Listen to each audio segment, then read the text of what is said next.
तो सभी भाभी मास्टरों एवं सभी भाभी मास्टरनियों को नमस्कार, राधे राधे, जय श्री कृष्णा। तो जैसा कि आप सभी को पता है कि आपका रीट एग्जाम 27 फरवरी को कंडक्ट कराया जाना है। बहुत सारे अभ्यर्थी मुझे कमेंट कर रहे थे मेरे प्यारे साथियों कि सर पर्यावरण अध्ययन में बहुत डर लग रहा है, पर्यावरण अध्ययन की शिक्षण विधियां करा दो जिससे एक ही वीडियो में हमारा काम हो जाए। बिल्कुल साथियों, ऐसी ही एक मैराथन वीडियो आ चुकी है। मैराथन नहीं, इसे उप मैराथन बोल सकते हैं। आपकी इससे पर्यावरण की सारी शिक्षण विधियां कंप्लीट होने वाली है। यह एक दोस्तों ऐसी वीडियो है, बहुत ही शॉर्ट एंड स्वीट वीडियो रहने वाली है। इससे अगर आपने कुछ भी नहीं पढ़ा मेरे प्यारे साथियों तो भी आपके सही क्वेश्चन हो जाएंगे, बहुत सारे सही हो जाएंगे। मैं पूरी की बात नहीं करता क्योंकि जो बोर्ड एग्जाम बनाता है उनको भी नहीं पता रहता कि सिलेबस के अकॉर्डिंग बना रहे हैं या नहीं बना रहे हैं। अगर आपका एग्जाम पहले जैसे पैटर्न और सिलेबस के अकॉर्डिंग रहा मेरे प्यारे साथियों तो आपका एक भी प्रश्न गलत नहीं होगा। आज तक 2011 से आज तक जितने भी पेपर हुए हैं उनके सभी प्रश्न मैं आपको सॉल्व करा रहा हूं और उन प्रश्नों से रिलेटेड कोई भी प्रश्न बनता है तो आपका कोई भी प्रश्न गलत नहीं होगा मेरे प्यारे साथियों। आपको मुझ पर विश्वास करते हुए इस वीडियो को पूरा देखना है, आपका एक भी प्रश्न गलत नहीं होगा। अगर वीडियो थोड़ा सा भी अच्छा लगता है तो अपने दोस्तों के पास शेयर जरूर करना है, ठीक है। बिल्कुल सभी साथी शेयर करेंगे और जो साथी नए जुड़ रहे हैं एक बार चैनल को सब्सक्राइब कर सकते हैं। बिना टाइम गवाए शुरू करते हैं। आपका फर्स्ट टॉपिक रहने वाला है मेरे प्यारे साथियों, पर्यावरण अध्ययन का क्षेत्र एवं संकल्पना तथा इसका महत्व, समकल्पित पर्यावरण अध्ययन। बिल्कुल टॉपिक वाइज देखने वाले हैं तो महत्वपूर्ण क्लास रहने वाली है। आपका फर्स्ट प्रश्न मेरे प्यारे साथियों, विज्ञान प्राकृतिक विषय का व्यवस्थित ज्ञान है एवं धारणाओं के मध्य संबंधों का तार्किक अध्ययन है जिनमें से ये विषय व्यक्त होते हैं। उपरोक्त विज्ञान की परिभाषा किसने दी है? आप सभी को बताना है कि ये परिभाषा मेरे प्यारे साथियों दिए गए 4 ऑप्शनों में से किसने दी थी। इंपोर्टेंट परिभाषा है कि विज्ञान प्राकृतिक विषय का व्यवस्थित ज्ञान एवं धारणाओं के मध्य संबंधों का तार्किक अध्ययन है जिनमें से यह विषय वस्तु व्यक्त होती है। रीट 2015 में पूछा गया क्वेश्चन है जी। आपके ऑप्शन है WC Dampier, BS Bloom, Karl Popper या फिर JWN सुल्विन। सभी लोग बताएंगे मेरे प्यारे साथियों जी। आप इन प्रश्नों का सभी खुद से आंसर देने की कोशिश करें। आपका गलत भी हो जाता है मेरे प्यारे साथियों तो आपको याद तो हो जाएगा। बिल्कुल प्यारे साथियों, इसका राइट आंसर हो जाएगा WC डैम्पियर। क्या हो जाएगा? WC Dampier. सर इसे कैसे याद रख सकती हैं? जब मेरे प्यारे साथियों डैम्प होता है, डैम्प होता है वो तार्किकता की तरह होता है। जो डैम्प होता है वो तार्किकता की तरह होता है, कभी ऊंचा तो कभी नीचा। जो घर के सामने हम डैम्प बनाते हैं, बिल्कुल आपने सभी को पता होगा डैम्प बनाते हैं, ठीक है। जो डैम्प भी होता है वो तार्किक जैसा होता है। कैसा होता है? तार्किक जैसा होता है, कभी ऊपर तो कभी नीचे। कभी गणित का सवाल इतना बड़ा आ गया, कभी छोटा सा सवाल नहीं आया, कभी इतना बड़ा आ गया, कभी छोटा सा सवाल नहीं आया। समझ रहे हो? तार्किक अध्ययन किसने कहा है? डैम्प ने कहा है। याद रख सकते हो, कभी नहीं भूलोगे। बिल्कुल साथियों जी। इसके बारे में थोड़ी सी बात कर लेते हैं। जो मुख्य परिभाषाएं रहने वाली हैं आपकी, जो बहुत सारे जो मुख्य वैज्ञानिक थे उन्होंने दी हैं, ठीक है। इनसे बाहर एक भी प्रश्न नहीं जाएगा आपका, गारंटी ले लो, ठीक है जी। जेवी कैनोट की परिभाषा है विज्ञान अंतः संबंधित संपत्तियों एवं संप्रत्यात्मक योजनाओं की श्रृंखला है जो प्रेक्षण और प्रयोगों के परिणाम स्वरूप विकसित हुई है। कोनाट ने अपनी पुस्तक साइंस एंड कॉमन सेंस में विज्ञान के 2 पक्षों स्थिर व गतिशील की व्याख्या की है, ठीक है। जेवी कैनोट कहते हैं मेरे प्यारे साथियों कि जो संप्रत्यात्मक योजनाओं की श्रृंखला है जो प्रेक्षण और प्रयोगों के परिणाम स्वरूप विकसित होती है, कोनेट ने अपनी पुस्तक साइंस एंड कॉमन सेंस में विज्ञान के 2 पक्षों स्थिर व गतिशील की व्याख्या की है। यानी इसमें 2 परिभाषाएं आपको याद रख लेनी है, एक तो कोनाट ने और एक जेबी कोनाट ने, ठीक है। कैसे याद रख लेंगे? एक तो कोनाट ने यह कहा था कि विज्ञान होता है वो 2 पक्षों में होता है, स्थिर व गतिशील। कैसे होता है? 2 पक्षों में होता है, स्थिर व गतिशील। इसको कैसे याद कर सकते हैं सर? जो नट होता है मेरे प्यारे साथियों, नट बोलते हैं यानी कि बोल्ट, किसको बोलते हैं? बोल्ट को बोलते हैं। बोल्ट होता है ना जो कसने वाला, ठीक है। तो नट होता है मेरे प्यारे साथियों, वो स्थिर भी होता है और गतिशील भी होता है, सभी स्थितियों में काम आ जाता है। चाहे तो आप उसे पानी के साथ लगा लो या फिर चाहे ऑयल के साथ लगा लो, मेरे प्यारे साथियों जो नट होता है वो स्थिर और गतिशील दोनों में काम करता है। आपको याद हो गया होगा। अगर आपको ट्रिक अच्छी लगे ना तो कमेंट करके जरूर जाना है, ठीक है। जेबी कोनार्ड की जो एक और परिभाषा थी उसे कैसे याद करें सर? बिल्कुल ये भी मेथड है ना, ठीक है। तो प्रेक्षण और प्रयोगों के परिणाम स्वरूप जो विकसित हुई है, यानी कि आपका जो नट होता है मेरे प्यारे साथियों, जैसे कि आपका ये कोई वायर है, ठीक है, ये कोई वायर है, ठीक है, इसमें बोल्ट कसना है, ठीक है। तो आप क्या करोगे? इस पर प्रयोग करोगे। कैसे प्रयोग करोगे मेरे प्यारे साथियों? कि ये इसमें फिट आएगा या नहीं आएगा, ये इसमें फिट आएगा या नहीं आएगा। तो जेबी कॉनॉट भी कहते हैं कि प्रेक्षण और प्रयोगों के परिणाम स्वरूप विकसित हुई परिभाषा को क्या कहते हैं मेरे प्यारे साथियों? समझ चुके होंगे। बिल्कुल, क्या कहते हैं? विज्ञान कहते हैं, पर्यावरण अध्ययन कहते हैं, ठीक है। दोनों परिभाषाएं आपको याद हो गई होंगी। कोनाट क्या कहते हैं? स्थिर और गतिशील में, यानी जो नट होता है वो स्थिर और गतिशील दोनों में काम आता है, और एक नट होता है वो प्रयोगों और परीक्षणों पर काम किया जाता है, ठीक है जी। विज्ञान नैसर्गिक वातावरण एवं हमारे अपने शरीर में घटित घटना एवं वृत्तांत का अनुसंधान है और व्याख्या है। सभी लोग बताएंगे। जो विज्ञान नैसर्गिक वातावरण है, हमारे अपने शरीर में घटित घटना है तथा वृत्तांत का अनुसंधान है, यह व्याख्या बिल्कुल सत्य मेरे प्यारे साथियों। जो विज्ञान है वो नैसर्गिक वातावरण से मिलता है, ठीक है। आइंस्टीन की प्रमुख परिभाषा है हमारी ज्ञान अनुभूतियों की अस्त व्यस्त विभिन्नता को एक तर्कपूर्ण विचार प्रणाली में निर्मित करने के प्रयास को विज्ञान कहते हैं। आइंस्टीन ने प्रमुख परिभाषा दी मेरे प्यारे साथियों, जो हमारी ज्ञान अनुभूतियों की अस्त व्यस्त विभिन्नता को एक तर्कपूर्ण विचार प्रणाली में निर्मित कर दे, उस प्रयास को हम विज्ञान कहते हैं। आप सभी को पता है आइंस्टीन महान विद्वान रहे हैं, तो इन्होंने क्या किया है मेरे प्यारे दोस्तों? इन्होंने अपनी जिंदगी में अस्त व्यस्त रहे हैं। कैसे रहे हैं? अस्त व्यस्त रहे हैं। आप देखो, याद करने के लिए कुछ भी कर सकते हैं मेरे प्यारे साथियों। आपको आपका रीट एग्जाम पास करना है तो रिलेटेड करके पढ़ो सब चीजों को, आप कभी नहीं बोल पाओगे। आइंस्टीन हमेशा अस्त व्यस्त रहते थे सर। बिल्कुल, आइंस्टीन इतने विद्वान थे कि उनको फैमिली की चिंता ही नहीं थी। वो इतने विद्वान थे कि वो अस्त व्यस्त रहते थे, ठीक है। बिल्कुल याद रख लेना है, हमारी ज्ञान अनुभूतियों की अस्त व्यस्त विभिन्नता को एक तर्कपूर्ण विचार प्रणाली में निर्मित करने के प्रयास को विज्ञान कहते हैं। किसने परिभाषा दी? आइंस्टीन ने दी सर। सबको याद हो गया होगा। बिल्कुल। पंडित जवाहरलाल नेहरू, ऐसा हो सकता है पर्यावरण अध्ययन का क्वेश्चन आए, पंडित जवाहरलाल नेहरू जी से क्वेश्चन ना आए, ठीक है। विज्ञान का अर्थ केवल मात्रा प्रणाली कुछ बड़ा या छोटा बनाने के लिए इसको और उसको मिलाना ही नहीं है, अपितु वैज्ञानिक विधि के अनुसार हमारे मस्तिष्क को प्रशिक्षण देना ही विज्ञान है। यानी पंडित जवाहरलाल नेहरू हमेशा शीर्षवादी रहे हैं, हर किसी को ट्रेनिंग देते थे। यानी आपको तो पता है जो हमारे प्राइम मिनिस्टर रह चुके हैं मेरे प्यारे साथियों सबसे पहले, तो उनको पता है, याद करने के लिए आप कैसे भी रिलेट कर सकते हो, ठीक है। जो पंडित जवाहरलाल नेहरू हैं हमेशा किसी ना किसी को प्रशिक्षण देते थे, हमेशा किसी ना किसी को प्रशिक्षण होती है, ट्रेनिंग। पंडित जवाहरलाल नेहरू हमारे किसी ना किसी को प्रशिक्षण देते रहते थे। क्या देते रहते थे? प्रशिक्षण देते रहते थे कि ऐसे करना है, ये करना है, सभी में कमियां छांटते रहते थे, ठीक है। तो याद कर सकते हैं कि विज्ञान का अर्थ केवल मात्रा प्रणाली तथा कुछ बड़ा छोटा बनाने के लिए नहीं है, इसका मिलना भी नहीं है, अपितु वैज्ञानिक विधि के अनुसार मस्तिष्क को प्रशिक्षण देना, यानी मस्तिष्क को ट्रेनिंग देना ही विज्ञान है, ठीक है। समझ गए होंगे। अगला प्रश्न है जी, IIEP का पूर्ण रूप है। आपके ऑप्शन है international environmental education project, international environmental education programme, Indian environmental educational project, Indian environmental educational programme. सभी लोग बताएंगे मेरे प्यारे साथियों, कोई बात नहीं, गलत हो जाए, अब हमारी फैमिली हो, ठीक है, गलत हो जाएगा, कोई बात नहीं है। बिल्कुल साथियों, इसका राइट आंसर हो जाएगा IEE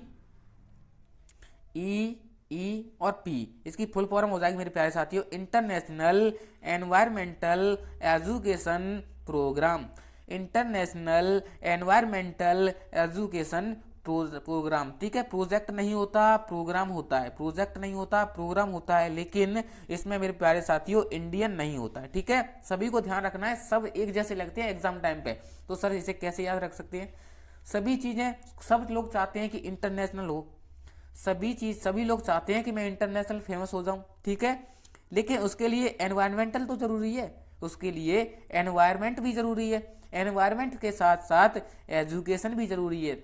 अगर ये तीनों चीजें कर लोगे तो प्रोग्राम ही बन जाएगा। अगर ये तीनों चीजें कर ली तो प्रोग्राम बन जाएगा। याद हुआ ना मेरे प्यारे साथियों? इंटरनेशनल तो सभी बनना चाहते हैं, उसके लिए एनवायरमेंट भी चाहिए, एनवायरमेंट भी मिल जाएगा तो एजुकेशन चाहिए, एजुकेशन भी मिल जाएगी तो फिर प्रोग्राम ही बन जाएगा, प्रोग्राम ही बन जाएगा। तीनों चीज मिल जाएंगी तो प्रोग्राम ही बन जाएगा। कितनी अच्छी ट्रिक है, ठीक है। IIP का पूरा नाम इंटरनेशनल एनवायरमेंटल एजुकेशन प्रोग्राम, सभी को याद हो गया होगा। इंटरनेशनल सभी होना चाहते हैं, सभी फेमस होना चाहते हैं, आपको पता होगा रील्स चल रही हैं, वायरल हो रहे हैं, इंटरनेशनल बन रहे हैं, ठीक है। एनवायरमेंटल भी होना चाहिए, एजुकेशन भी होनी चाहिए, और इतना सारा हो गया तो प्रोग्राम तो बनता है, प्रोग्राम तो बनता है, भंडारा तो बनता है, ठीक है। इसका शुभारंभ मेरे प्यारे साथियों 1975 में हुआ था तथा इसका मुख्यालय पेरिस फ्रांस में 1972 में स्टॉकहोम यानी स्वीडन के मानव के पर्यावरण व आयोजित UN कॉन्फ्रेंस की अभिशंसाओं के आधार पर यूनेस्को तथा UNPE ने मिलकर इसे तैयार किया था, ठीक है। सभी इंपॉर्टेंट है, याद कर लेना बिल्कुल। अगला प्रश्न है मेरे प्यारे साथियों जी, सभी लोग बताएंगे कमेंट करके, निम्नलिखित में से कौन सा विकल्प पर्यावरण अध्ययन की विषय वस्तु में सम्मिलित नहीं किया जाता? इंपोर्टेंट क्वेश्चन है। निम्न में से दिए गए ऑप्शनों में से मेरे प्यारे साथियों कौन सा विकल्प पर्यावरण अध्ययन की विषय वस्तु से सम्मिलित नहीं किया जा सकता? सभी लोग बताएंगे मेरे प्यारे साथियों। वन संरक्षण, राजनीतिक संरक्षण, जल संरक्षण या फिर मृदा संरक्षण? सभी लोग बताएंगे मेरे प्यारे साथियों। सभी को पता है कि पर्यावरण में वन संरक्षण होता है, राजनीति संरक्षण नहीं होता है, जल संरक्षण होता है, मृदा संरक्षण होता है, तो इसका राइट आंसर ऑप्शन भी हो जाएगा। बिल्कुल साथियों, सिंपल से क्वेश्चन आते हैं, ठीक है। थोड़ी सी आपको याद होनी चाहिए जो पर्यावरण से रिलेटेड है, ठीक है। पर्यावरण फ्रेंच शब्द एनवायरन से बना है, किससे बना है? फ्रेंच शब्द से बना है। आपको हमेशा जर्मन या लेटिन याद नहीं रखना है, आपको यह भी याद रखना है जो पर्यावरण शब्द है वो फ्रेंच से बना है। आपका पर्यावरण, प के बाद क्या आता है मेरे प्यारे साथियों? इसे कैसे याद रखें सर? प के बाद क्या आता है? फ आता है। प के बाद क्या आता है? फ आता है। प के बाद क्या आता है? फ आता है। अगर आपको ट्रिक अच्छी लग रही है ना तो शेयर करना है, मेरी मेहनत के लिए शेयर करना है आप सभी को, ठीक है। प के बाद क्या आता है मेरे प्यारे साथियों? फ आता है। तो फ्रेंच शब्द एनवायरन से बना है, किससे बना है? एनवायरन से बना है। एनवायरन घेरना या समेटना होता है। जो एनवायरन है मेरे प्यारे साथियों घेरना और समेटना होता है, ठीक है। पर्यावरण वह है जो हमें घेरे हुए रहता है। इसमें प्राकृतिक, कृत्रिम, मानव निर्मित तथा सामाजिक सांस्कृतिक पर्यावरण शामिल है। बिल्कुल साथियों, पर्यावरण है आपके चारों तरफ का जो वातावरण है उसे क्या कह सकते हैं? पर्यावरण है। वो किस शब्द से मिलकर बना है? एनवायरन से मिला है। उसका किस शब्द से निर्माण हुआ है? एनवायरन से हुआ है। किस भाषा के? फ्रेंच भाषा के। याद रख लेना है, फ्रेंच भाषा के, ठीक है। प्राकृतिक वातावरण अजैव घटक होते हैं, जैविक घटक होते हैं। अजैव में हवा, पानी, मिट्टी, चट्टानें सब आ जाती हैं। जैविक में पौधे, जानवर, मनुष्य, सूक्ष्म जीव, यानी जो जीवित है वो जैविक है और जो जीवित नहीं है वो क्या है? अजैविक घटक है। सिंपल से याद करना है, ठीक है। मानव निर्मित पर्यावरण, मानव के द्वारा जो पर्यावरण बनाया गया है, जैसे कि सड़क बनाई गई है, इमारतें बनाई गई हैं, उद्योग बनाए गए हैं, बांध बनाए गए हैं या अन्य वस्तु बनाई गई हैं। आपको ऐसा लगता है कि सड़कें पहले से बनी हुई थी? नहीं थी ना, तो ये मानव निर्मित है। इमारतें भी अभी बनाई गई हैं, उद्योग भी, बांध भी और अन्य वस्तुएं भी। सिंपल से याद करोगे मेरे प्यारे साथियों। सामाजिक सांस्कृतिक पर्यावरण किसे कहते हैं? व्यक्ति, परिवार, समुदाय, धर्म, आर्थिक संस्थान, अतः वन संरक्षण प्राकृतिक पर्यावरण के जैविक घटक तथा जल एवं मृदा संरक्षण अजैविक घटक के अंतर्गत आते हैं, जबकि राजनैतिक संरक्षण पर्यावरण संरक्षण की विषय वस्तु से संबंधित नहीं है। याद रख लेना है मेरे प्यारे साथियों, सामाजिक सांस्कृतिक पर्यावरण में आपसे पूछ लिया जाए तो आपको बताना है व्यक्ति आते हैं, परिवार आता है, समुदाय आता है, धर्म आता है और आर्थिक संस्थान भी आता है। ठीक है, अतः वन संरक्षण प्राकृतिक संरक्षण के जैविक घटक, जल मृदा संरक्षण अजैविक घटक अंतर्गत आते हैं, जबकि राजनीतिक संरक्षण होता है मेरे प्यारे साथियों पर्यावरण संरक्षण की विषय वस्तु से संबंधित नहीं होता है। पॉलिटिक्स क्या है मेरे प्यारे साथियों? पॉलिटिक्स पर्यावरण थोड़ी है। ठीक है, बिल्कुल समझ गए होंगे उस क्वेश्चन को। उससे रिलेटेड कोई भी क्वेश्चन बनता है तो आपका गलत नहीं होगा। ठीक है जी। वर्तमान में एनसीईआरटी की पर्यावरण अध्ययन का विषय वस्तु, यानी एनसीईआरटी के अनुसार जो पर्यावरण अध्ययन है उसके अनुसार एनसीईआरटी की कक्षा 3 से 5 तक के पर्यावरण अध्ययन के पाठ्यक्रम का विकास बाल केंद्रित प्रकरणों या थीम या विषय वस्तु को ध्यान में रखकर किया गया है, जो सामाजिक अध्ययन विज्ञान पर्यावरण के साझे मुद्दों से संबंधित है। ये 6 प्रकरण थीम निम्न है। कौन कौन सी है? बिल्कुल आपको याद रख लेनी है 6 थीम कौन कौन सी है। सबसे पहला है परिवार, सबसे इंपोर्टेंट परिवार, सबसे पहले परिवार, सबसे इंपोर्टेंट परिवार, सबसे पहले परिवार। तभी तो आपका चैप्टर भी परिवार रखा गया है पर्यावरण अध्ययन का। ठीक है, इसका मुख्य प्रकरण है 4, परिवार के संबंध, काम तथा खेल, जानवर और पौधे। यानी कि आपको याद कर लेना है कि पर्यावरण अध्ययन में 206 प्रकरण रखे गए हैं जिनकी थीम है परिवार और मित्र। दूसरा है भोजन, तीसरा है आश्रय, जल, यात्रा और चीजें जो हम बनाते हैं और करते हैं। इसे कैसे याद रख सकते हैं सर? क्रम से। बिल्कुल साथियों, बात तो आती है ना कि इसे क्रम से कैसे याद रखें। तो सबसे पहले परिवार होगा, परिवार में भोजन मिलेगा, भोजन मिलेगा तो आश्रय भी मिलेगा, आश्रय मिलेगा तो जल भी मिलेगा, जल मिलेगा तो यात्रा करने का मजा भी आएगा और मजा भी आएगा तो हम जो करेंगे वो भी सफल हो जाएगा। जैसे कि आपके घर कोई रिश्तेदार आया, बिल्कुल आपका कोई मित्र आया, मित्र आया कहाँ पर आया? परिवार में आया। तो आप क्या करोगे? सबसे पहले उसे भोजन दोगे। भोजन के लिए पूछते हैं ना, भोजन के लिए पूछोगे तो वो बोलेगा नहीं नहीं मैं खा के आया हूँ, नहीं नहीं नहीं मैं खा के आया हूँ। सबसे पहले भोजन की पूछी, नहीं मना कर दिया। फिर हमने बोला कि आज तो यहीं पर रुक जाना, तो बच्चा रुक गया, जो मित्र था आपका रुक गया मेरे प्यारे साथी। तो उसे आश्रय मिल गया, उसे भोजन से मतलब नहीं था, उसे तो रात काटनी थी। ठीक है, तो परिवार से भोजन, भोजन में आश्रय मिल गया। भोजन तो उसने किया नहीं क्योंकि उसने बोला था कि मैं तो आज खा के आया हूं। तो हमने भी सोच लिया कि एक बार किसी ने मना कर दिया तो हम किसी और की नहीं सुनते, आपको भी नहीं सुननी चाहिए। ठीक है, भोजन से मना किया, आश्रय दे दिया, आश्रय दे दिया तो सोचा कि जल तो दे ही दे, पानी की तो पूंछ ही लेते हैं। भोजन की मना कर दिया तो क्या किया?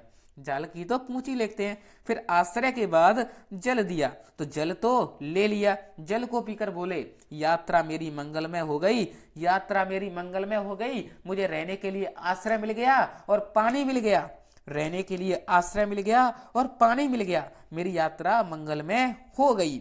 बिल्कुल सभी समझ गए होंगे। और फिर यात्रा मंगलमय हो गई तो वो धन्य हो गया। जो चीज हम करते हैं वही होता है, जो चीज हम करते हैं वही होता है। सिंपल से सभी को याद हो गया होगा मेरे प्यारे साथियों। बिल्कुल आई होप सभी लोग समझ गए होंगे।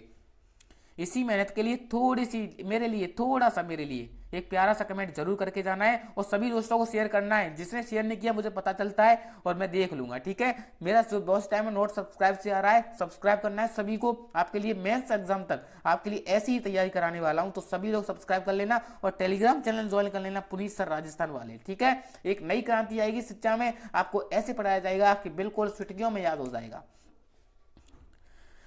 अगला टॉपिक है मेरे प्यारे साथियों पर्यावरण शिक्षण के अधिगम सिद्धांत।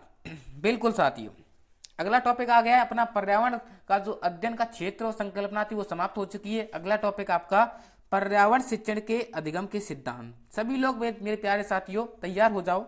अगला प्रश्न है आपका निम्नलिखित में से कौन सी विशेषता अच्छे शिक्षण की नहीं है? सभी लोग बताएंगे निम्नलिखित में से कौन सी विशेषता अच्छे शिक्षण की नहीं है। 4 ऑप्शन दिए गए हैं, उनमें से बताना है कौन सा अच्छे शिक्षण की विशेषता नहीं है। ठीक है, आपके ऑप्शन है अच्छा शिक्षण क्रिया आधारित होता है, अच्छा शिक्षण लोकतांत्रिक होता है, अच्छा शिक्षण मूल्य आधारित नहीं होता है, अच्छा शिक्षण सुव्यवस्थित निश्चित उद्देश्य युक्त होता है। सभी लोग बताएंगे मेरे प्यारे साथियों जी। बिल्कुल बिल्कुल बिल्कुल, देखो जो अच्छा शिक्षण होता है मेरे प्यारे साथियों क्रिया आधारित होता है, जैसी आप क्रिया करोगे वैसा ही शिक्षण होगा। अच्छा शिक्षण लोकतांत्रिक होता है, बिल्कुल सत्य है। अच्छा शिक्षण मूल्य पर आधारित नहीं होता, ऐसा नहीं है मेरे प्यारे साथियों, अच्छा शिक्षण मूल्य पर आधारित होता है। ठीक है, तो यही गलत हो जाएगा, ये नहीं आना चाहिए था। अच्छा शिक्षण सुव्यवस्थित निश्चित उद्देश्य होता है, बिल्कुल सत्य है। ठीक है, तो इसका राइट आंसर ऑप्शन सी हो जाएगा। बिल्कुल साथियों, आपको समझ में आ गया होगा। फिर भी कोई डाउट रह जाते हैं तो कमेंट कर सकते हैं और टेलीग्राम ज्वाइन कर सकते हैं, डायरेक्ट मुझसे चैट कर सकते हैं और मेरा कॉन्टैक्ट नंबर भी आप ले सकते हैं 7691017332। कोई भी हेल्प चाहिए कभी भी आप कांटेक्ट कर सकते हैं, ओनली व्हाट्सएप। ठीक है जी, बिल्कुल। अब इसे डिलीट कर दूं, बिल्कुल ठीक है जी। अच्छे शिक्षण की निम्नलिखित विशेषताएं होती हैं। अच्छा शिक्षण क्रिया आधारित होता है, बिल्कुल बात कर चुके हैं सर। अच्छा शिक्षण लोकतांत्रिक होता है, बिल्कुल सर। अच्छा शिक्षण उद्देश्य युक्त और शिक्षण को सजीव बनाने वाला होता है, बिल्कुल सर। अच्छा शिक्षण वैज्ञानिकता एवं वस्तुनिष्ठता युक्त होता है, बिल्कुल सर। अच्छा शिक्षण सामाजिकता एवं सदनागरिकता का विकास करता है, बिल्कुल सत्य है। अच्छा शिक्षण विद्यार्थियों में तर्क चिंतन शक्ति युक्त स्वाध्याय के प्रति लगाव को प्रेरित करने में होता है। अच्छा शिक्षण सहयोगात्मक सुझावात्मक या प्रेरणात्मक या प्रगतिशील होता है। अच्छे शिक्षण में बालक के पूर्व अनुभव व उसके मानसिक स्तर को ध्यान में रखा जाता है, सभी इंपोर्टेंट है, याद कर लो धैर्यता पूर्वक।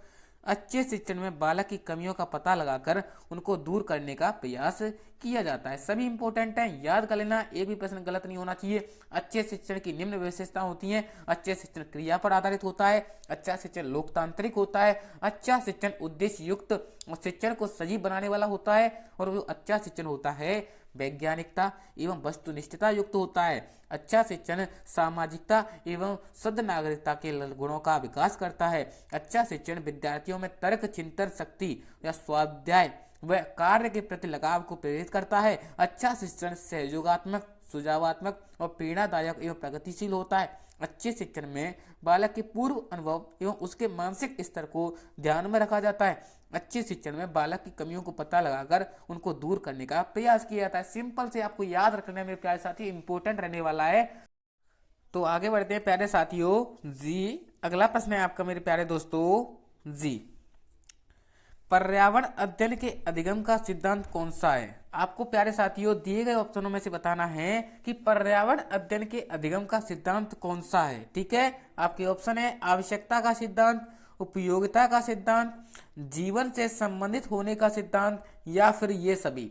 यानी आपको पर्यावरण अध्ययन के अधिगम का सिद्धांत कौन सा है आपको बताना है मेरे प्यारे साथियों। तो बिल्कुल आप सभी को पता होगा कि पर्यावरण अध्ययन के लिए आवश्यकता भी होती है, उपयोगिता भी होती है और जीवन से संबंधित होने का सिद्धांत भी होता है। तो सभी साथी इसका राइट आंसर, जो भी ऑप्शन बता दूं उनका राइट आंसर हो जाएगा आवश्यकता सिद्धांत, उपयोगिता सिद्धांत और जीवन से संबंधित होने का सिद्धांत। तीनों ही क्या प्रयोग में लिए जाते हैं। ठीक है, तो पर्यावरण अध्ययन का अधिगम का सिद्धांत कौन से हैं, तो सभी इसका राइट आंसर हो जाएगा। बिल्कुल साथियों, पर्यावरण अध्ययन के अधिगम के सिद्धांतों को देख लेते हैं एक नजर में, आपका इनमें से बहुत सारे क्वेश्चन बनने वाले हैं। ठीक है, पर्यावरण अध्ययन के प्रमुख मूलभूत अधिगम सिद्धांत निम्न है। ठीक है, फर्स्ट है आपका मेरे प्यारे साथियों जीवन की वास्तविक परिस्थिति के साथ सह संबंध बनाना। ठीक है, अगला है शिक्षार्थियों की रुचि के सीधे उपयोग का सिद्धांत। थर्ड है आपका मेरे प्यारे साथियों शिक्षार्थियों को प्रयत्नों को प्रोत्साहित करने का सिद्धांत। सभी इंपॉर्टेंट है, याद रख लेना बिल्कुल बेहतरीन तरीके से, सभी आपके एग्जाम में आने वाले हैं।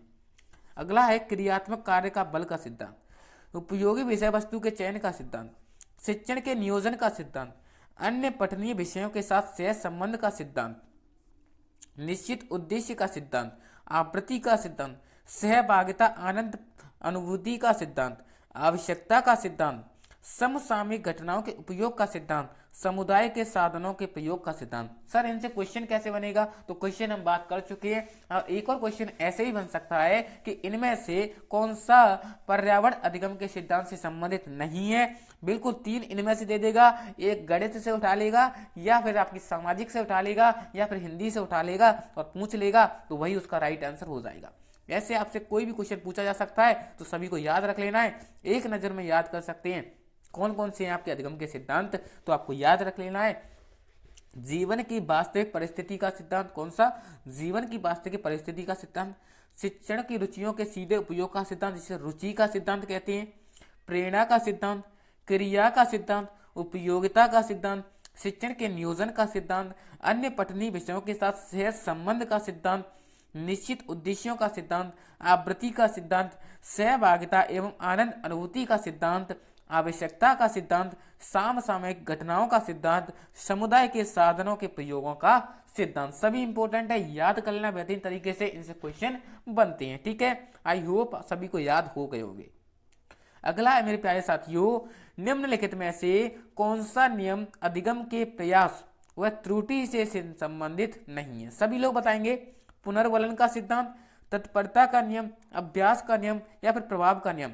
आपने अगर दोस्तों थॉर्नडाइक का क्रिया प्रसूत अनुबंधन सिद्धांत पढ़ा होगा मेरे प्यारे साथियों, जिसमें प्रयास व त्रुटि सिद्धांत बताया गया था, उसके 3 मुख्य नियम बताए गए थे, जिसमें तत्परता का नियम, प्रभाव का नियम और अभ्यास का नियम तीनों बताए गए थे। लेकिन पुनर्वलन का नियम मेरे प्यारे साथियों किसने दिया था? स्किनर ने दिया था। किसने दिया था? स्किनर ने दिया था। पुनर्वलन सिद्धांत के प्रतिपादक थे सीएल हल। कौन थे? सीएल हल थे। लेकिन पुनर्वलन का सिद्धांत स्किनर ने दिया था और इसके प्रवर्तक कौन थे? हल थे। ठीक है, याद रख लेना, इंपोर्टेंट चीजें हैं। इसके बारे में थोड़ी सी जानकारी आपको होनी चाहिए मेरे प्यारे साथियों। ईएल थॉर्नडाइक ने 1898 में अधिगम प्रयास व त्रुटि के सिद्धांत का प्रतिपादन किया। थॉर्नडाइक ने अपना प्रयोग भूखी बिल्ली पर किया। इस सिद्धांत के अनुसार थॉर्नडाइक ने सीखने के नियम दिए, जिन्हें 2 भागों में विभक्त किया गया है। आपका फर्स्ट है मुख्य नियम, जिनमें 3 दिए गए हैं, तत्परता का नियम, अभ्यास का नियम और प्रभाव या परिणाम का नियम। बिल्कुल बेहतरीन तरीके से आपको याद होने चाहिए तीनों नियम। ठीक है, गौण नियम दिए थे, जिनमें 5 नियम बताए गए थे। इंपोर्टेंट नहीं रहने वाले, फिर भी आपको देख लेना है, एग्जामिनर कहीं से भी क्वेश्चन पूछ सकता है। बहुप्रतिक्रिया का नियम, मनोवृत्ति का नियम, आंशिक क्रिया का नियम, सादृश्यता अनुक्रिया का नियम, साहचर्य परिवर्तन का नियम। सभी इंपोर्टेंट है, याद कर लेना बिल्कुल। अगला प्रश्न है आपका, छोटी कक्षाओं में पर्यावरण अध्ययन विषय में रुचि उत्पन्न करने के लिए पढ़ाने का तरीका होना चाहिए। आगमन, मनोरंजक एवं खेल संबंधी, रटने का या फिर निगमन का। बिल्कुल प्यारे साथियों, अगर आप इस रीट एग्जाम को पास कर लेते हो, फिर रीट पात्रता यानी रीट मेंस के बाद आप टीचर बन जाते हो, आप स्कूल में ज्वाइनिंग ले लेते हो, आपको पीरियड भी मिल जाते हैं क्लास में, तो आप क्या करोगे? बिल्कुल आप छोटी कक्षाओं को, कक्षा 1 से 5 वाले बच्चों को कैसे पढ़ाओगे? बेहतरीन तरीका क्या हो सकता है? तो बिल्कुल आपका जवाब होगा मेरे प्यारे साथियों, सर हम उन्हें मनोरंजन के साथ खेल खेल में सिखाएंगे। तो बिल्कुल इसका राइट आंसर हो जाएगा ऑप्शन बी। आपको खेल खेल में उन बच्चों को सिखाना है। सबसे छोटी कक्षाओं के लिए सबसे रुचि उत्पन्न करने वाला सबसे बेस्ट तरीका होता है मनोरंजन के साथ खेल खेल में पढ़ाना। ठीक है, समझ गए होंगे जी। बिल्कुल इसके बारे में थोड़ी सी जानकारी आपको होनी चाहिए। फ्रॉवेल महोदय ने किंडरगार्टन विधि दी।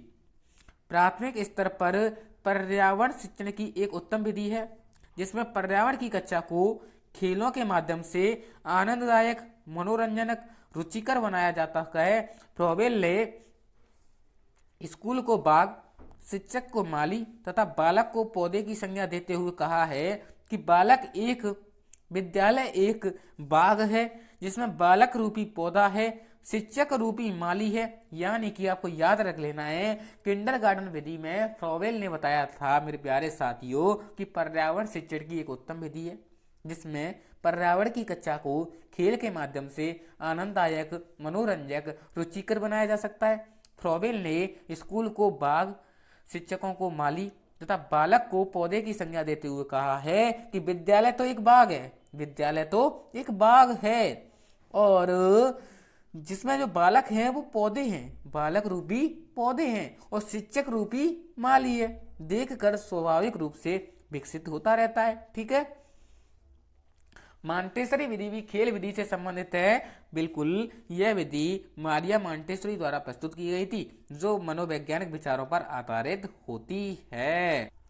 इसमें बहुत सी खेल गतिविधियां सम्मिलित होती हैं। बिल्कुल प्यारे दोस्त, आपको याद होनी चाहिए। ठीक है, अगली विधि है मेरे प्यारे दोस्तों डाल्टन विधि। ये भी खेल विधि से संबंधित है। इस विधि में कक्षा कक्ष को एक प्रयोगशाला बनाया जाता है, जिसमें बच्चे स्वतंत्र रूप से अपनी इच्छा से काम कर सकते हैं। आपका क्वेश्चन पूछा गया था एक मेरे प्यारे साथियों सेकंड ग्रेड में कि ऐसी कौन सी विधि है, ऐसी कौन सी विधि है जिससे बच्चा स्वतंत्र रूप से अपनी इच्छा से काम कर सकते हैं, काम करके बिना? कौन सी विधि है मेरे प्यारे साथियों? डाल्टन विधि है। ठीक है, सभी समझ गए होंगे।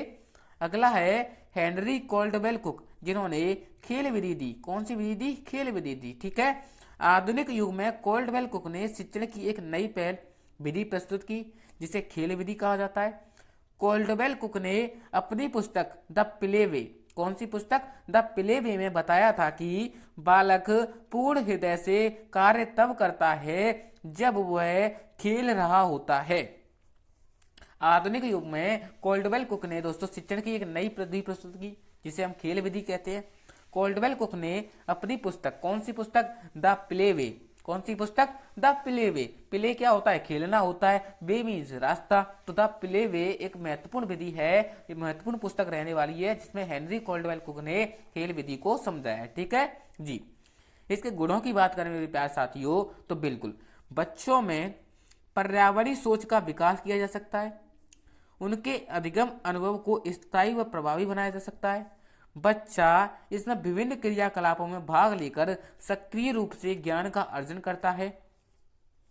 इस विधि में बच्चे भय मुक्त रोचक वातावरण में पर्यावरणीय ज्ञान का अर्जन कर सकते हैं।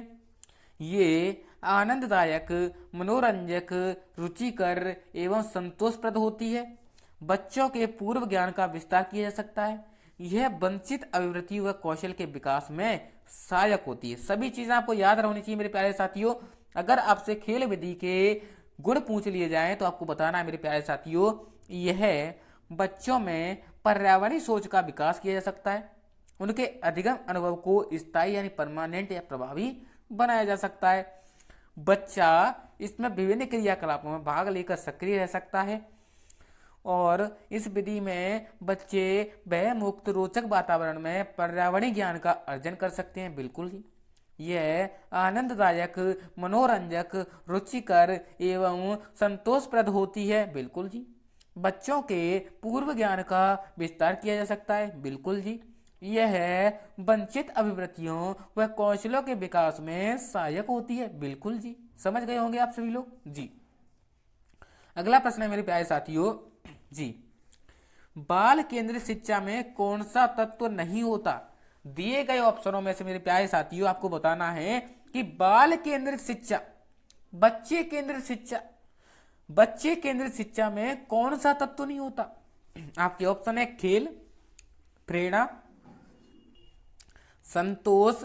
तो आपको सभी को पता होगा बाल केंद्रित शिक्षा में खेल भी होता है, प्रेरणा भी होती है, संतोष भी होता है, लेकिन प्यारे साथियों निष्क्रियता बच्चे के अंतर्गत नहीं आ सकती। जब बच्चा खुद कर रहा है, खुद एक्टिव रह के कर रहा है, तो निष्क्रियता कहां से आ जाएगी? वो तो एक्टिव रहेगा, क्रियात्मक रहेगा। तो बिल्कुल प्यारे साथियों इसका राइट आंसर क्या हो जाएगा? ऑप्शन भी हो जाएगा। सभी साथियों का सही होगा जी। अगला प्रश्न है मेरे प्यारे साथियों, विशिष्ट से सामान्य सिद्धांत निम्न में से किसमें प्रयोग होता है? बिल्कुल साथियों आपके ऑप्शन है विश्लेषण विधि, स्वतः शोध विधि, संश्लेषण विधि या फिर आगमन विधि। बिल्कुल साथियों, अगर आपसे ऐसा क्वेश्चन पूछा जाए मेरे प्यारे साथियों, तो देखो विधियों को याद करने की मैं ट्रिक बता रहा हूं।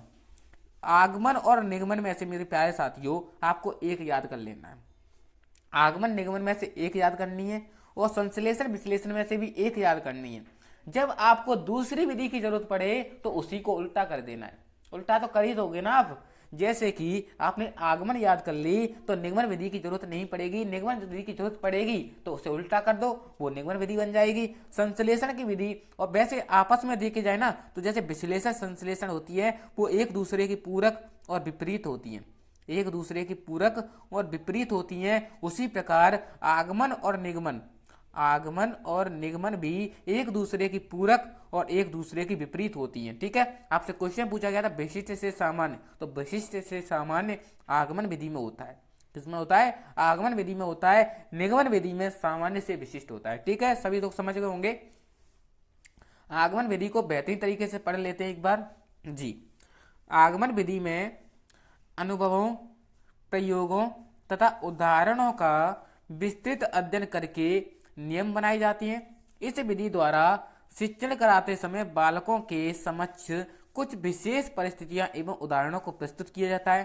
जिनके आधार पर बालक तार्किक ढंग से विचार विमर्श करते हुए अपने अनुभवों, मानसिक शक्तियों एवं पूर्व ज्ञान का उपयोग करते हुए किसी विशेष सिद्धांत या नियम सूत्र का प्रतिपादन करते हैं। यानी कि प्यारे साथियों, सबसे पहले आपको उदाहरण दिया जाएगा, फिर आपसे नियम बनवाए जाएंगे, बालक केंद्रित है, बालक सक्रिय रहेगा। ठीक है। यंग के अनुसार जी, इस विधि में बालक विभिन्न स्थूल तथ्यों के आधार पर अपनी मानसिक शक्तियों का प्रयोग करते हुए स्वयं किसी विशेष सिद्धांत, नियम अथवा सूत्र पर पहुंचता है। ठीक है जी। आगमन विधि के गुणों के बारे में बात करें मेरे प्यारे साथियों, तो यह विधि विशिष्ट से सामान्य, उदाहरण से नियम की ओर अग्रसर होती है। इसमें बच्चे स्वयं सक्रिय रहकर नियम या सूत्र का निर्माण करती है। यह विधि नियम की खोज करती है तथा खोजी प्रवृत्ति को प्रोत्साहित करती है। ठीक है। इस विधि में अर्जित ज्ञान प्रभावी व स्थायी होता है। यह विधि तार्किक सोच को विकसित करती है। यह विधि करके सीखने की प्रवृत्ति को प्रोत्साहित करती है। यह विधि बच्चों में सहभागिता और सामूहिक कार्य करने की प्रवृत्ति को प्रोत्साहित करती है। सभी इंपॉर्टेंट है, याद कर लेना। अगला है, यह विधि विद्यार्थी केंद्रित होती है। सबसे इंपॉर्टेंट यही रहने वाला है। यह विधि कैसी है? विद्यार्थी केंद्रित है, यानी बाल केंद्रित है या बच्चे केंद्रित कह सकते हैं। ठीक है। मनोवैज्ञानिक विधि है, तो आपको याद होना चाहिए। आगमन विधि के जो निम्न गुण हैं, विधि विशिष्ट से सामान्य की ओर चलती है, बच्चे स्वयं सक्रिय रहकर सीखते हैं, नियमों की खोज करती है और खोजी प्रवृत्ति का विकास करती है, अर्जित ज्ञान प्रभावी और स्थायी होता है, तार्किक सोच का विकसित करती है, करके सीखने की प्रवृत्ति होती है, बच्चों में सहभागिता, सामूहिक कार्य करने की प्रवृत्ति होती है। यह विधि विद्यार्थी केंद्रित होती है। सभी चीजें इंपॉर्टेंट है, याद कर लेना बिल्कुल। अगला प्रश्न है मेरे प्यारे साथियों जी, विशिष्ट से सामान्य का सिद्धांत निम्नलिखित में से किसमें उपयोग होता है? आगमन विधि, संश्लेषण विधि, स्वतः शोध विधि या फिर विश्लेषण विधि? विशिष्ट से सामान्य अभी हम बात करके गए थे, बिल्कुल सभी लोग बताएंगे इसका राइट आंसर। बिल्कुल साथियों, अभी हमने बताया था, बिल्कुल इसका राइट आंसर क्या हो जाएगा? आगमन विधि हो जाएगा। सभी को पता है। ठीक है। सभी क्वेश्चन रिपीट होते हैं, तभी तो बोल रहा हूं।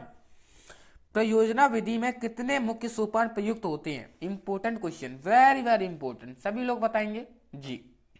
प्रोजेक्ट विधि में या प्रयोजना विधि में कितने मुख्य सोपान होते हैं? जी बिल्कुल। देखो साथियों, वैसे अगर मुख्य सोपानों की बात की जाए तो 4 होते हैं, लेकिन उसके उप सोपान होते हैं वो 2 होते हैं और 6 हो जाते हैं। ठीक है। तो इसका राइट आंसर मेरे प्यारे साथियों ए और डी हो जाएगा।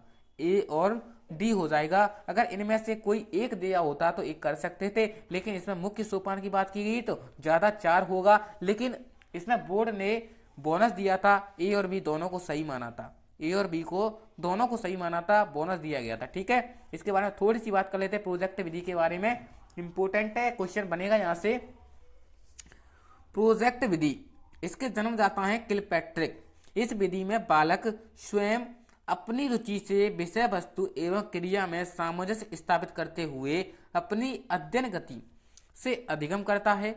वह वास्तविक जीवन की अनुभूति इसी विधि से करता है। ठीक है। प्रयोजना विधि के जो सोपान है वो कितने हैं? 6 सोपान हैं जो निम्न दे रखे हैं। पहले सबसे पहले परिस्थिति का निर्माण करेंगे, फिर योजना का चयन करेंगे, फिर योजना का कार्यक्रम बनाएंगे, फिर योजना का क्रियान्वयन करेंगे, फिर योजना के कार्य का मूल्यांकन करेंगे, फिर उसका लेखा जोखा रखेंगे। सर इसे कैसे याद कर सकते हैं? याद करा दो आप, बिल्कुल याद करा देंगे आपको। सबसे पहले कोई स्थिति बनती है। क्या बनती है? स्थिति बनती है। कोई समस्या आ जाती है तो आप क्या करोगे? समस्या का प्लान बनाओगे कि इस समस्या से कैसे बचा जाए मेरे प्यारे साथियों। फिर क्या करोगे? आप योजना बनाओगे। क्या बनाओगे? योजना बनाओगे।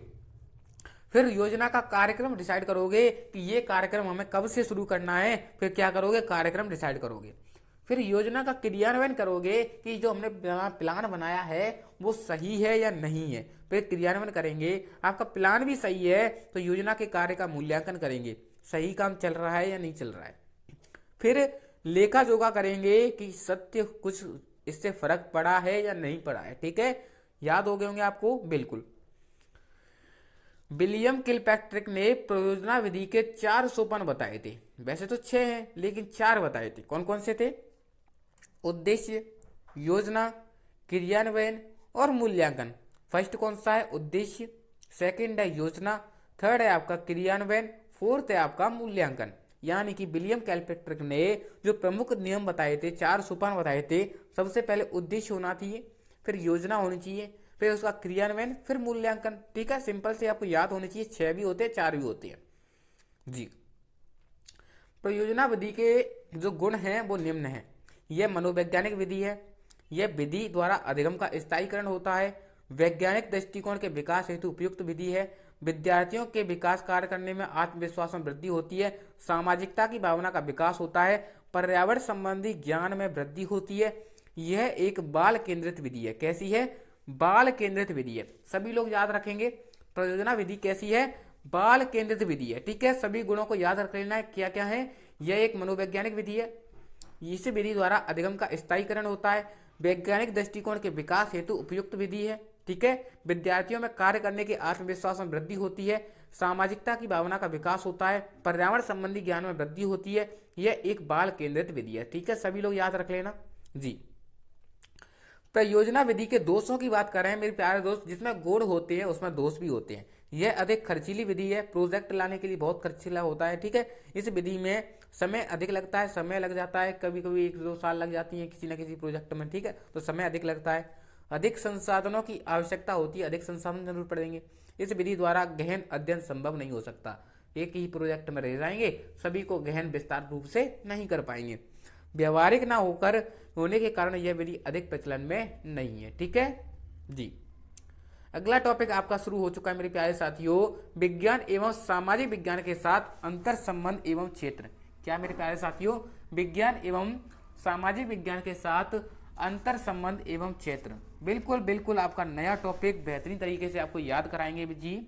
ठीक है, बिल्कुल तैयार हो आप जी।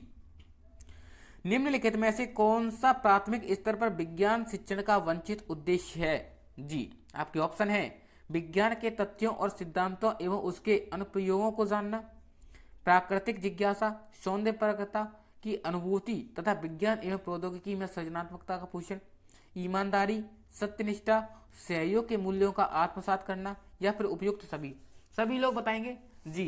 तो जो भी ऑप्शन होगा उनका राइट आंसर हो जाएगा, बिल्कुल सभी सत्य हो जाएंगे प्राथमिक स्तर पर। ठीक है, विज्ञान शिक्षण के उद्देश्यों की बात करें मेरे प्यारे साथियों, तो विज्ञान शिक्षण के उद्देश्य होते हैं विज्ञान के तथ्य, सिद्धांत व उसके अनुप्रयोग संज्ञानात्मक विकास के अनुरूप चरणों में विद्यार्थियों को अवगत करवाना। ठीक है, कौशलों को अर्जित करना, बिल्कुल साथियों, कौशलों को अर्जित करना तथा विद्यार्थियों को विधियों को, प्रक्रियाओं को समझाना जो वैज्ञानिक ज्ञान को विकसित और वैधता की ओर ले जाए। बिल्कुल साथियों। अगला है मेरे प्यारे साथियों, विज्ञान का एक ऐतिहासिक व विकासात्मक दृष्टिकोण बनाना, उनमें विज्ञान की एक सामाजिक प्रक्रिया के रूप में समझ उत्पन्न हो जाए। ठीक है, निकटतम पर्यावरण के बारे में खोज व ज्ञान में सहायता करना, आवश्यक सैद्धांतिक ज्ञान व दुनिया में जाने के लिए प्रायोगिक तकनीकी कौशल का अर्जन करना। ठीक है, ईमानदारी, सत्यनिष्ठता, सहयोग, जीवन के प्रति चिंता तथा पर्यावरण संरक्षण के मूल्यों को आत्मसात करना, वैज्ञानिक मनोवृत्ति, वस्तुनिष्ठता, आलोचनात्मक चिंतन तथा भय व पूर्वाग्रह में से मुक्ति विकसित करना। ठीक है, प्राकृतिक जिज्ञासा, सुरुचिपूर्ण समझ और विज्ञान की सृजनता और तकनीकी का पोषण। ठीक है, सभी चीजें याद रखना, ये लाइनें इंपॉर्टेंट है, आपका क्वेश्चन बनेगा तो इन लाइनों से ही बन जाएगा। ठीक है, तो बिल्कुल साथियों जी।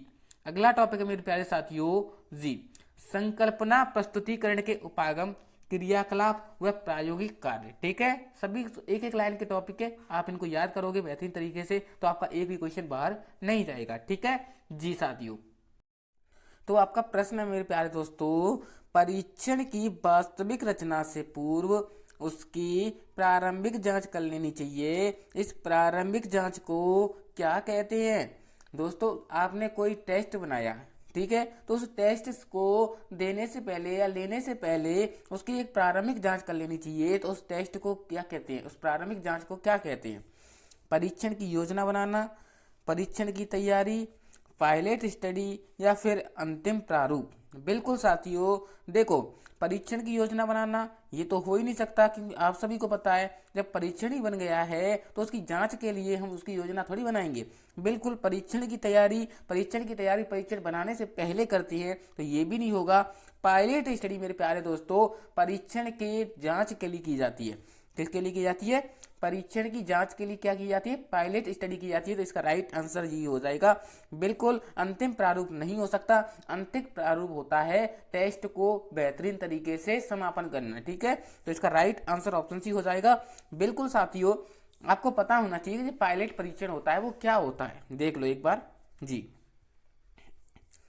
पायलट परीक्षण किसी परियोजना या परीक्षण को शुरू करने से पूर्व उसकी व्यवहारिकता एवं वैधता को जांचने हेतु छोटे स्तर पर किया गया प्रारंभिक अध्ययन जांच को पायलट स्टडी कहते हैं। इसकी सहायता से परियोजना में लगने वाला समय, लागत, परियोजना के दौरान आने वाली किसी समस्या या वादा का एक पूर्वानुमान या अनुमान लगाया जाता है। आप सभी को पता होगा, जैसे कि कोई योजना शुरू करते हैं, आपके राजस्थान में कोई योजना शुरू करी तो कहते हैं ना कि पायलट प्रोजेक्ट के तहत इन जिलों से शुरुआत की जा रही है, अगर योजना सफल रही तो पूरे राजस्थान में कर देंगे। तो यही होता है पायलट प्रोजेक्ट। जब हम किसी टेस्ट को लेना चाहते हैं मेरे प्यारे साथियों, तो उसकी क्या करते हैं? पूर्व अनुमान लगाए जाते हैं कि ये सही है या नहीं है, इसमें कमियां क्या रह गई हैं, उनकी पूर्ति करते हैं। जैसे कि अधीनस्थ बोर्ड ने सीबीटी यानी टीबीटी एग्जाम कराने की कोशिश की थी, यानी टैबलेट बेस्ड एग्जाम। ठीक है, तो क्या किया था उसने? बिल्कुल जयपुर में एक क्लास रखी थी, उसमें एग्जाम कराए गए थे बच्चों को, उनसे देखा कि क्या क्या समस्याएं आ रही थी बच्चों को, तो बहुत सारी समस्याएं आ रही थी, इसलिए उसको हटा दिया गया। ऐसे ही दोस्तों आपका परीक्षण से पहले क्या किया जाता है? पायलट परीक्षण किया जाता है। ठीक है जी। अगला टॉपिक है मेरे प्यारे साथियों चर्चा में से एक प्रश्न आया था आपका, जो आपके सामने है, पर्यावरण शिक्षा में सामूहिक चर्चा से संबंधित शिक्षण विधि कौन सी है? रीट 2017 में पूछा गया क्वेश्चन है, पर्यावरण शिक्षा में सामूहिक चर्चा से संबंधित विधि कौन सी है? आपके ऑप्शन है भूमिका निर्वाह विधि, व्याख्यान विधि, वर्णन विधि या फिर विचार गोष्ठी विधि। सभी लोग कमेंट करेंगे मेरे प्यारे साथियों जी। देखो, पर्यावरण शिक्षा में सामूहिक चर्चा से संबंधित जो शिक्षण विधि है वो विचार गोष्ठी हो जाएगी, क्योंकि आपको ही पता है सामूहिक चर्चा जब करते हैं तो एक दूसरे के विचार रखे जाते हैं। क्या किए जाते हैं? एक दूसरे के विचार रखे जाते हैं कि पर्यावरण प्रदूषण अच्छा है या बेकार है, सभी के क्या रखे जाते हैं? विचार रखे जाते हैं। सामूहिक चर्चा का मतलब ही होता है अपने विचारों का आदान प्रदान। ठीक है, व्याख्यान नहीं होगा, वर्णन नहीं होगा, भूमिका निर्वाह नहीं होगा। इसका राइट आंसर ऑप्शन डी हो जाएगा। आई होप सभी लोग समझ गए होंगे, इसके बारे में थोड़ी सी जानकारी आपको होनी चाहिए जी।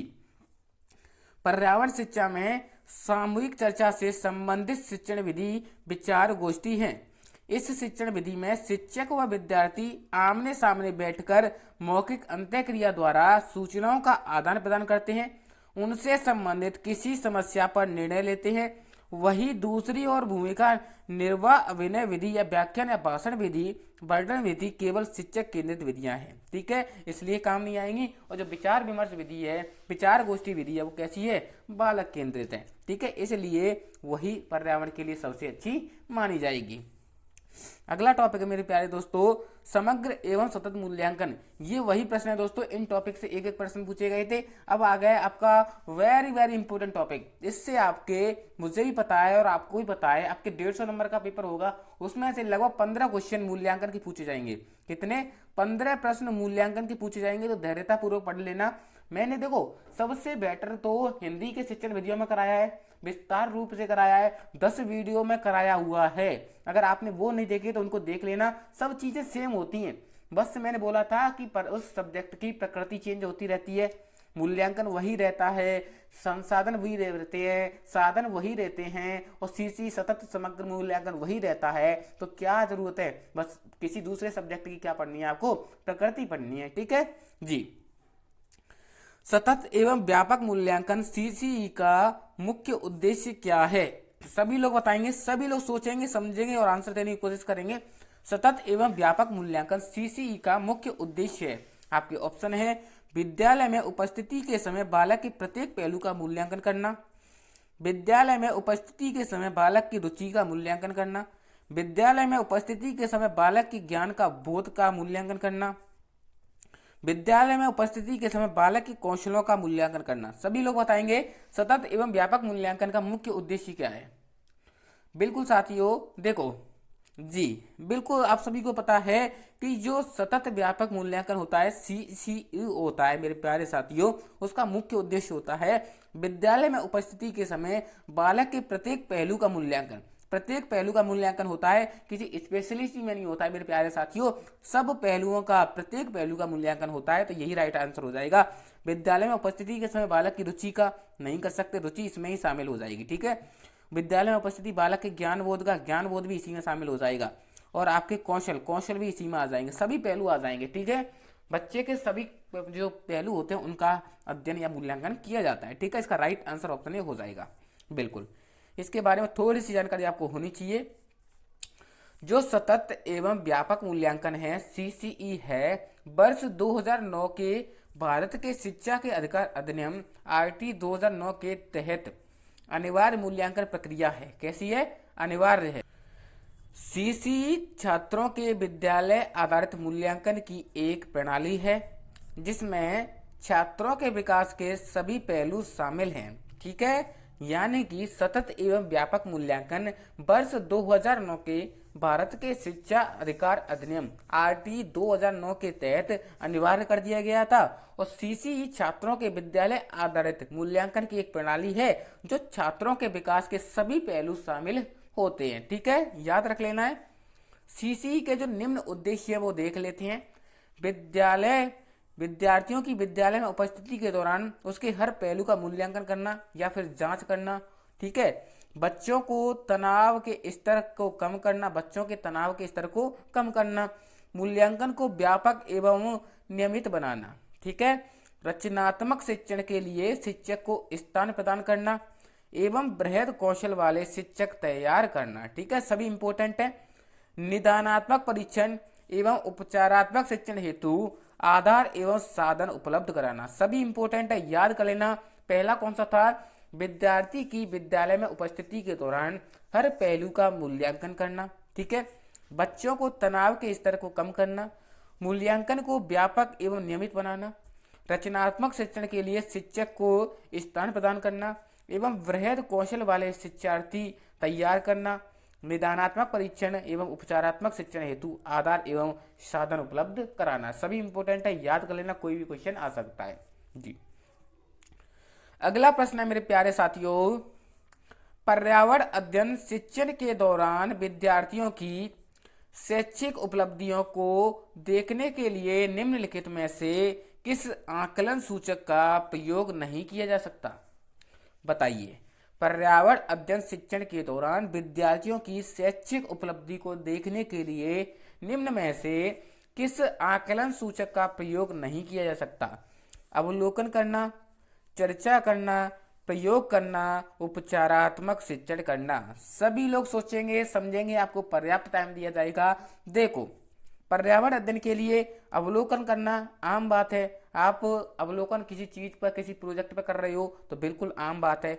चर्चा तो सबसे ज्यादा जरूरी है, पर्यावरण के लिए चर्चा सबसे ज्यादा जरूरी है। ठीक है, प्रयोग करना, प्रयोग भी सबसे ज्यादा जरूरी है। जब आप प्रयोग ही नहीं करोगे मेरे प्यारे दोस्तों तो बच्चे सीख नहीं पाएंगे, बच्चों के अंदर क्षमता का विकास ही नहीं हो पाएगा, खोजपूर्ण क्षमता का विकास नहीं हो पाएगा। तो प्रयोग करना भी होता है।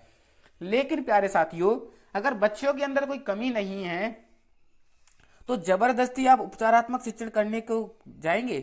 बिल्कुल यही हो जाएगा मेरे प्यारे साथियों।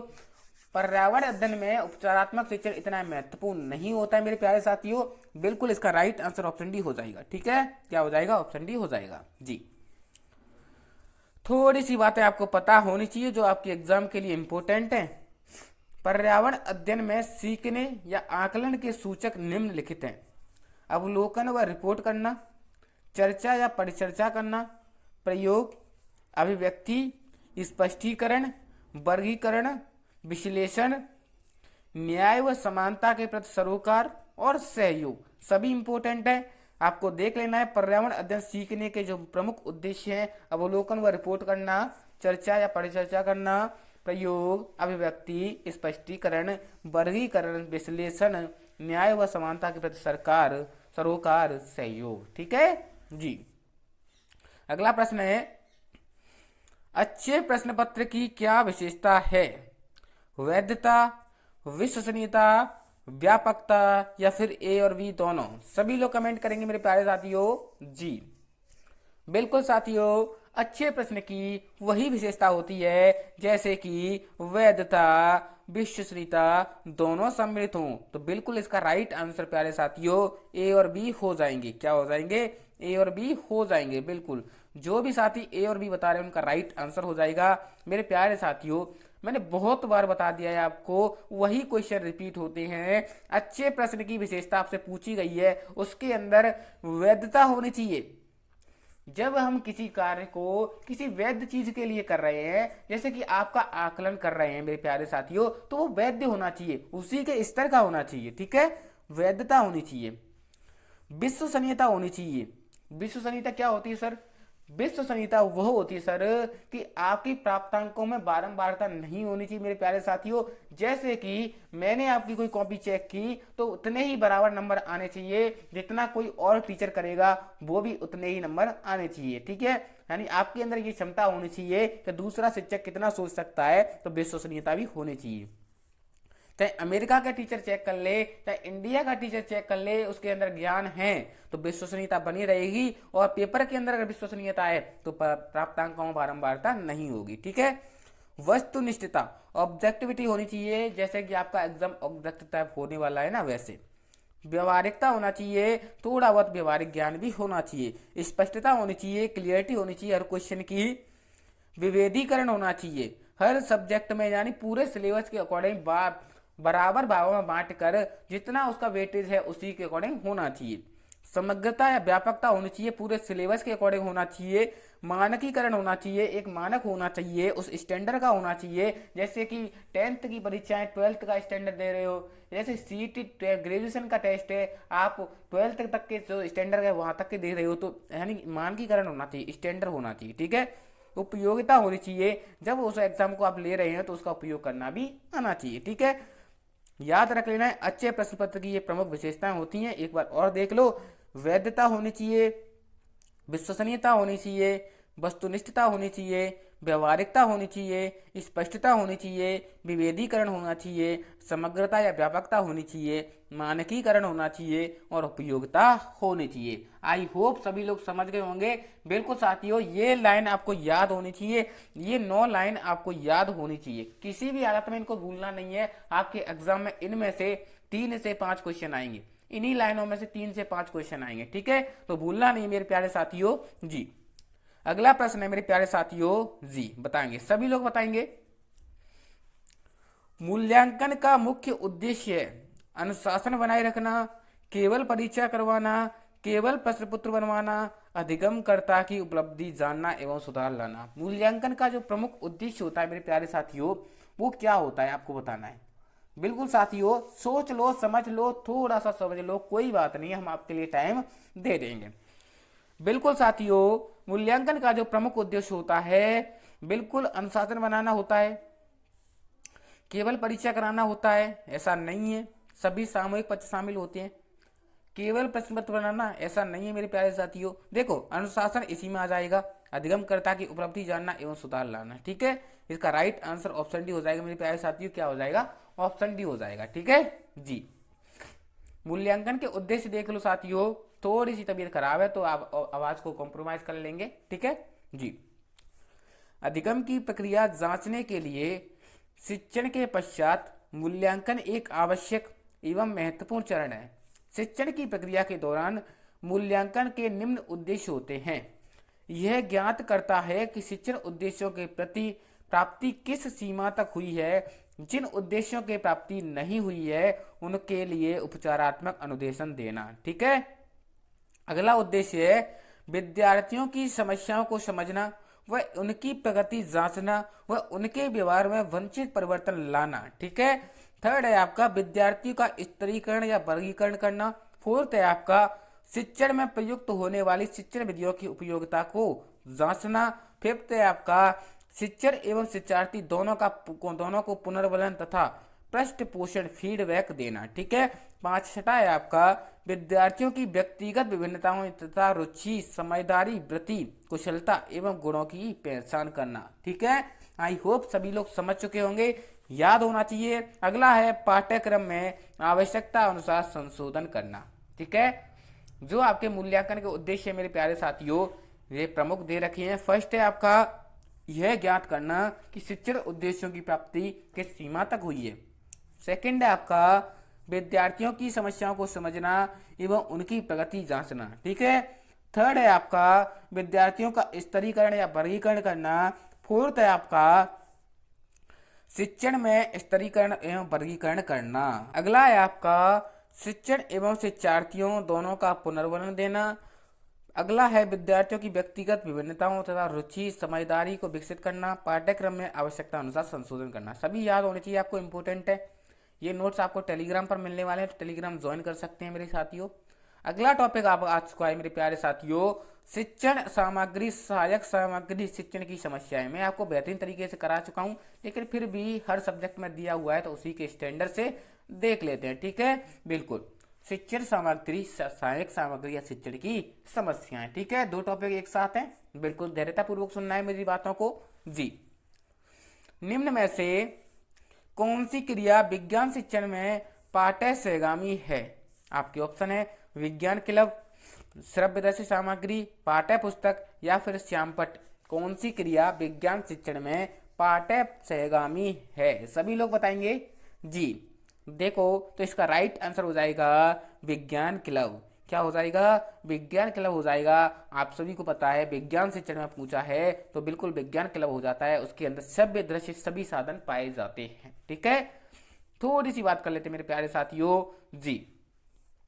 पाठ्य सहायक सामग्री शिक्षण अधिगम सहायक सामग्री TLM। ठीक है, बिल्कुल।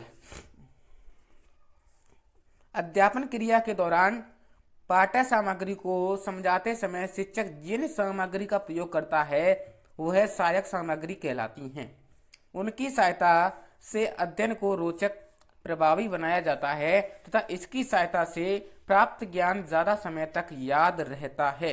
उदाहरण के लिए चित्र, मॉडल, श्रव्य साधन, श्रव्य दृश्य साधन आदि होते हैं। ठीक है, डेंट के अनुसार सहायक सामग्री वह सामग्री है जो कक्षा में अन्य शिक्षण परिस्थितियों में लिखित या बोली गई पाठ्य सामग्री को समझने में सहायता प्रदान करती है। आई होप आपको सब चीजें याद आती आ रही होंगी।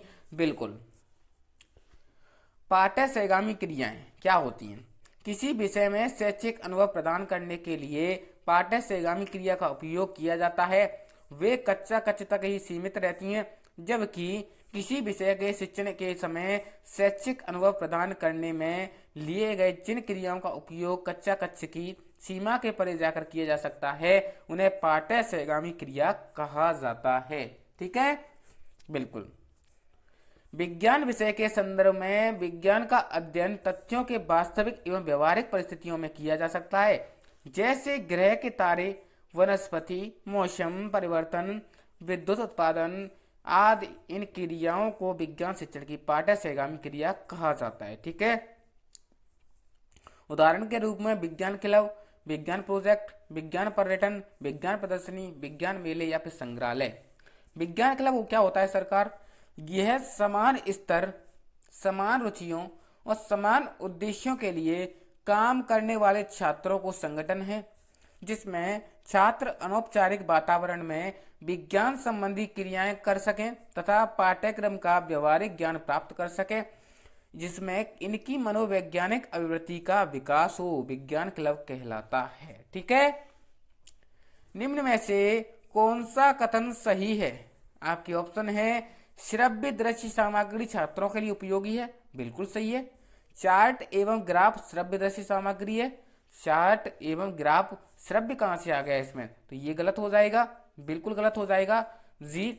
चार्ट का प्रयोग केवल सामाजिक विज्ञान में किया जाता है, ऐसा नहीं है मेरे प्यारे साथियों। सामाजिक विज्ञान में नहीं किया जाता, गणित में भी प्रयोग कर लेते हैं।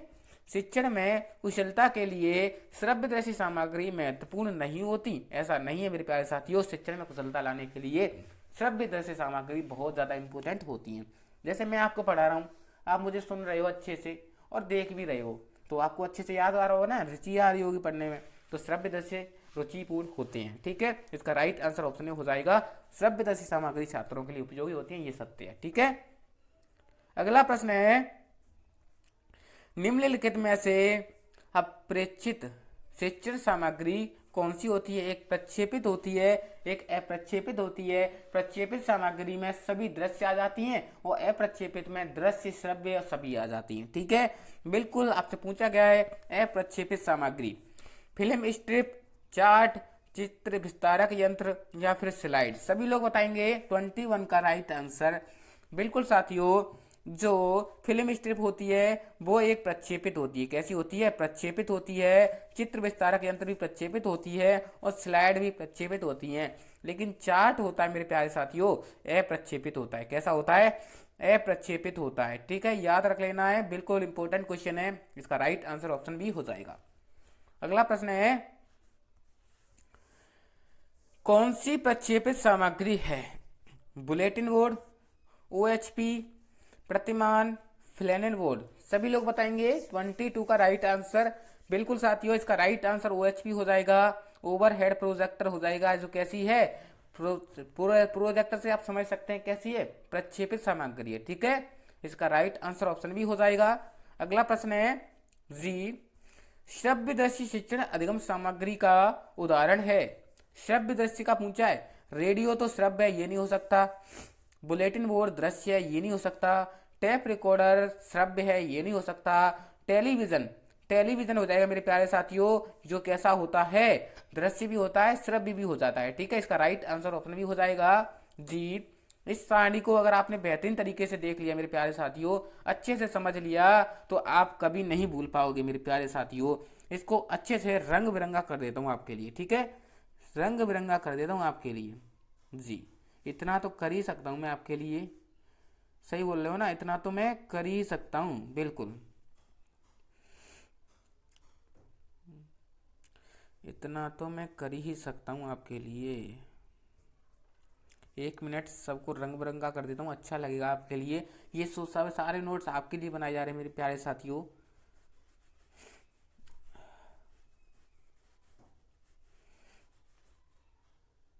तो साथियों, रंग बिरंगा मैंने कर दिया है आपके लिए, बिल्कुल साथियों जी। तो अब अभी अच्छे से आपको समझ लेना है मेरे प्यारे साथियों। दृश्य सामग्री होती है, श्रव्य सामग्री होती है और श्रव्य दृश्य होती है। ठीक है, दृश्य में आपकी प्रतीकात्मक होती है, प्रदर्शन पट होती है, आयाम सामग्री होती है, प्रक्षेपी होती है। ठीक है, प्रतीकात्मक में आपकी कार्टून, प्रतिकृति चार्ट, रेखा चित्र, फ्लैश कार्ड, ग्राफ, मानचित्र, चित्र, छाया चित्र और फिल्मों का आती है। ठीक है, प्रदर्शन में श्यामपट, bulletin board, flannel board, peg board, magnetic board आ जाते हैं। ठीक है, प्रतिरूप मॉडल में वस्तुएं, कठपुतलियां, नमूने आ जाते हैं। प्रक्षेपी में मैजिक लालटेन, साधारण प्रोजेक्ट पारदर्शी, ओपीके यानी वही OHP projector, epidiascope, film strip projector, overhead projector या फिर स्लाइड। ठीक है, श्रव्य सामग्री में radio, tape recorder, gramophone, Linguaphone, telephone, मानव स्वर और भाषा प्रयोगशाला। ठीक है, श्रव्य दृश्य में दूरदर्शन, ड्रामा यानी नाटक, वीडियो टेप, डॉक्यूमेंट्री, चलचित्र, ध्वनि film strip, close circuit television, computer, mobile, telephoning और वीडियो कॉन्फ्रेंसिंग। सभी लोग किस में आ जाते हैं, देख सकते हैं। आपको बेहतरीन तरीके से याद होना चाहिए, कोई सा भी आपसे पूछा जा सकता है। ठीक है, नोट्स आपको टेलीग्राम पर मिलने वाले हैं, तो टेलीग्राम ज्वाइन कर लेना। बिल्कुल आप स्क्रीनशॉट ले सकते हैं, बेहतरीन तरीके से पढ़ सकते हो। ठीक है जी, और मैंने आपको हिंदी शिक्षण में पढ़ा दिया था, तो बार बार चीज़ें पढ़ाना इतना इम्पोर्टेंट नहीं रहता है। आप वो वाली वीडियो जाके देख सकते हैं। ठीक है जी। एक पर्यावरण में आपका टॉपिक है मेरे प्यारे साथियों, सूचना एवं संचार प्रौद्योगिकी। इससे एक क्वेश्चन आया हुआ था, भारत में रेडियो प्रसारण की शुरुआत किस वर्ष हुई थी? तो इसका राइट आंसर 1927 माना गया था। ठीक है, तो बिल्कुल साथियों, आज का समापन हम यहीं पर समाप्त करते हैं। आपके पर्यावरण अध्ययन में, शिक्षण में जितने भी क्वेश्चन पूछे गए थे, वो सभी क्वेश्चन मैंने आपको सॉल्व करा दिए गए हैं। अगर आपको इसमें थोड़ी सी मेहनत लगती है मेरे प्यारे दोस्तों, तो आपको अपने दोस्तों के पास शेयर कर देना है, जिससे और भी साथी जुड़ जाएंगे। बिल्कुल साथियों, तो मिलते हैं ऐसी नेक्स्ट वीडियो के साथ। Thank you.